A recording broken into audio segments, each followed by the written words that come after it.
अब आप जान गए कि कैपिटल मार्केट क्या होता है, तो क्लासिफिकेशन कर लेते हैं कैपिटल मार्केट का। कैपिटल मार्केट को आप तीन भागों में बांट सकते हैं बहुत इजीली। क्लासिफिकेशन करने से ना चीजें थोड़ी अपना माइंड एक इमेज बना लेता है, उसकी कैप्चर कर लेता है। नंबर वन हम देख लेंगे सिक्योरिटी मार्केट क्या है, सिक्योरिटी मार्केट।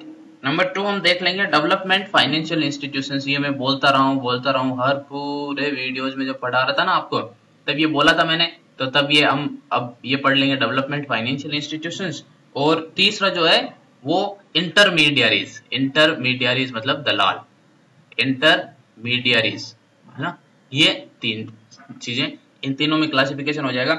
फिर क्या होता है कि सिक्योरिटी मार्केट जो है वो गवर्नमेंट सिक्योरिटीज और इंडस्ट्रियल सिक्योरिटीज है कि नहीं, गवर्नमेंट और इंडस्ट्रियल सिक्योरिटीज। अच्छा, अब इनको भी आपस में, मतलब इन दोनों को भी आपस में आप दोनों को आप क्लासिफाई कर सकते हैं। इसको क्लासिफाई करने से पहले देखो, सिक्योरिटी मार्केट जो होता है वो दो चीजों में डील करता है, एक तो शेयर में और एक डेट में। शेयर्स और डेट्स, शेयर और डेट्स। ये इसको एक और तरीके से आप देख सकते हो, नया इश्यू होता है वो, और जो पुराना पुराना इश्यू रहता है वो जो ट्रेड करता है वो, नया इश्यू रहता है वो, पुराना जो इश्यू रहता है वो। तो यानी गवर्नमेंट सिक्योरिटीज में आप देख लोगे शेयर्स और डेट्स, यहाँ दो तरीका ये हो गया। फिर इंडस्ट्रियल सिक्योरिटी में आपकी शेयर्स एंड डेट्स हो गया। फिर इसको आप और क्लासिफिकेशन कर सकते हो, इंडस्ट्रियल सिक्योरिटी नया इश्यू, इंडस्ट्रियल सिक्योरिटी पुराना इश्यू। अब देखो, इतना कॉम्प्लिकेटेड करने से पहले मैं आपको समझा देता हूँ ये शेयर्स और डेट्स क्या होते हैं। मान लो मेरी कंपनी, मेरी कौन सी company, IAS toss, IAS toss का वर्थ, आईएएस टॉस का वर्थ है मान लो 30 लाख रुपए, ठीक है, 30 लाख रुपए। अब मुझे लगा कि फ्यूचर में मुझे एक्सपेंशन करना है, मुझे अपने बिजनेस का विस्तार करना है और बहुत जगह सेंटर खोलने हैं, मेरे को बांग्लादेश में भी एक सेंटर खोलना है जाके, मान लो।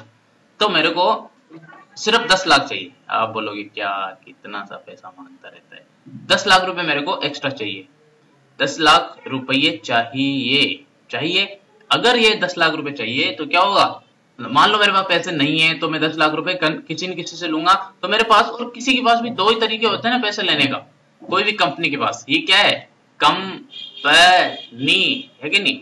इस कंपनी के अंदर मैं किसी को बोल दूं कि भाई आप आओ मेरे पार्टनर बन जाओ, 10 लाख रुपए मुझे दे दो, मतलब ओनर बन जाओ, 10 लाख रुपए दे दो और ओनर बनो। मस्त आओ और जो बड़ी वाली कुर्सी है मोटी वाली उसके ऊपर बैठो और चिल आराम से कोल्ड ड्रिंक पियो, निकल लो वापस। पढ़ाना वढ़ाना आपका काम काम होगा नहीं, ठीक है, आपका काम सिर्फ पैसा लगाने का, आप इन्वेस्टर हैं। चलो, दूसरा तरीका हो गया, मैं जाऊं और किसी किसी से लोन ले लूं, बोलता है भाई या बहन उधार दे दो, है ना। उधार को क्या बोल देंगे, अच्छा लोन बोल देंगे, अच्छा डेट बोलते हैं, DEBT, डेट, है ना, बी साइलेंट रहता है यहाँ पे, अच्छा डेट, उसको डेट बोल दिया। तो दो तरीके हैं। तो इसको क्या देना पड़ेगा मुझे, अगर कोई ओनर बन गया मान लो, अभी मेरी कंपनी 40 लाख की हो गई, 10 लाख रुपए इन्वेस्ट होने के बाद 40 लाख में 10 लाख रुपए किसका है, इस भाई का है। इस भाई का नाम सल्लू रख लेते हैं, Sallu the driver. Sallu the driver था पहले, ये पैसे कमा कमा के हीरो बन गया और आजकल ये मान लो, नो ऑफेंसेस प्लीज, हाँ 30, 10, तो इसका 25% शेयर हो गया मेरी कंपनी में। यानी मेरी कंपनी में जब प्रॉफिट होता है ये प्रॉफिट का हकदार है। सल्लू क्या है, सल्लू प्रॉफिट का हकदार है कि नहीं। लेकिन यहां जिससे मैंने उधार लिया, मेरे को चाहे कितना प्रॉफिट हो, मेरे को कितना घाटा हो, ये आदमी मेरे को सिर्फ अपना इंटरेस्ट लेगा, और इंटरेस्ट मतलब ब्याज, ब्याज और सूद, ये दोनों इसको चुकता करना पड़ेगा जो टाइम है उसके हिसाब से। नहीं चुकता कर पाए तो नॉन परफॉर्मिंग एसेट में आ जाएगा। अभी देखो, प्रॉफिट का अगर हकदार होता है ना कोई, तो दुख और सुख दोनों भाई भाई है कि नहीं। प्रॉफिट का हकदार है तो ये घाटे का भी हकदार है, अगर घाटा हुआ तो इसको भी 25% घाटा होगा। मान लो मेरी कंपनी डूब गई पूरी, तो ये भी पूरा बराबर हकदार है, ठीक है।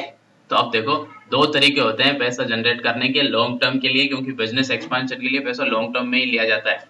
यहाँ कोई खाने खर्चे के लिए, पार्टी करने के लिए पैसा थोड़ी होता है। पार्टी करने के लिए पैसा आपको चाहिए तो वो मनी मार्केट में डिस्कस किया जाता है, क्योंकि पार्टी करके खत्म हो गई रात भर में, या फिर साल भर के लिए कुछ शादी करने के लिए पैसे चाहिए तो मनी मार्केट में मिलते हैं। अच्छा, लेकिन कैपिटल मार्केट में आपका बिजनेस एक्सपेंशन वगैरह वगैरह के लिए आपको सिर्फ कैपिटल मार्केट के पैसे ही, मतलब कैपिटल मार्केट भी स्टडी करते हैं। अभी आपको फर्क लग गया होगा कि दो तरीके से पैसा आप ले सकते हो, या तो डेट से, उधार से, या फिर ओनरशिप देके किसी को। ओनरशिप देके क्या होगा, उनको प्रॉफिट और घाटे में उनका शेयर रहेगा, जबकि इंटरेस्ट में ऐसा नहीं है। हम पढ़ रहे हैं कैपिटल मार्केट। कैपिटल मार्केट में मैंने पहले बताया कि सिक्योरिटी मार्केट होता है, डेवलपमेंट फाइनेंशियल इंस्टीट्यूशन होता है और फाइनेंशियल इंटरमीडियरीज होता है। इस दोनों सिक्योरिटी के अंदर आती है। किसमें आती है? सिक्योरिटी मार्केट में। सिक्योरिटी मार्केट अभी क्या किया कि बहुत सारे इनोवेशंस हो गए हैं फाइनेंशियल मार्केट में, तो आपको ओनरशिप देने के भी बहुत सारे तरीके हैं। और वो तरीके मैं दो इंपॉर्टेंट तरीके बात करूंगा। एक तो इक्विटी शेयर। क्या है? Equity share. सुना है आपने? अच्छा, नहीं सुना तो अभी सुन लिया। और एक होता है प्रिफरेंशियल शेयर। दो इंपॉर्टेंट है, बाकी बहुत सारे होते हैं, बट मैं यही बात करूंगा। वो डेरिवेटिव से भी आप ओनरशिप निकाल सकते हो। इक्विटी शेयर क्या हुआ? शेयर क्या हुआ? शेयर फेसबुक वाला शेयर नहीं। फेसबुक पे आपने शेयर बटन मार दिया, खट खट शेयर हो गया, वो शेयर नहीं आपका।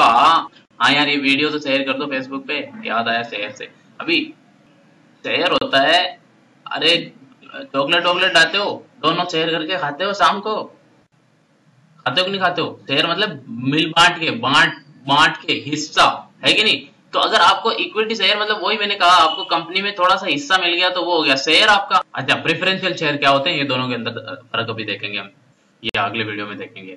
बस शेयर हुआ एक कंपनी, बहुत बड़ी कंपनी, उसको मान लो 1,00,000 भागों में बांट दिया, 1,00,000 छोटे छोटे छोटे छोटे छोटे भागों में बांट दिया। मान लो ये कंपनी 10 लाख रुपए की है, इसको 1,00,000 भागों में बांटने से एक शेयर, एक छोटा सा इस पार्ट को, सबसे छोटा पार्ट है उसको शेयर कहा। ये शेयर कितने का हो गया? 10 रुपए का हुआ ना भाई। 1,00,000 10 रुपए का शेयर, 10 लाख की कंपनी को 1,00,000 शेयर में, 1,00,000 हिस्सों में बांट दिया, तो 10 रुपए का एक शेयर हुआ। 10 रुपए का शेयर, अगर आपने एक शेयर खरीद लिया उस कंपनी को, मान लो एक शेयर ही खरीद लिया, उस दिन चॉकलेट खाने का मन नहीं किया, एक शेयर खरीद लिया, तो आपका उस कंपनी के अंदर ओनरशिप हो जाएगा कितना? 10 रुपए का ओनरशिप।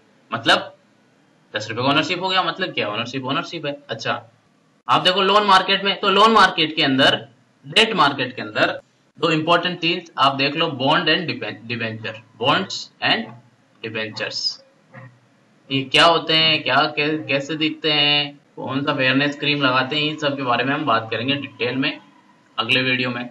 तो कैपिटल मार्केट समझ में, मतलब थोड़ा सा आइडिया लगा कि कैपिटल मार्केट क्या है। ये कैपिटल मार्केट का इंट्रोडक्शन है कि नहीं? क्या इंट्रोडक्शन है कि कैपिटल मार्केट में तीन चीजें हम देखते हैं। कैपिटल मार्केट की सारी company, almost all companies NBFC होती है, ये इससे पिछले वीडियो में मैं दे चुका हूं। मैं आपसे रिक्वेस्ट करूंगा, प्लीज आप वीडियोस देखेंगे ना तो सीरीज वाइज देखें, 1 2 3 4 सीरीज वाइज देखें, तभी ज्यादा अच्छे से समझ में आएगा। नहीं तो देखो, आप कोई भी चीज एक रात में, एक दिन में नहीं होती है।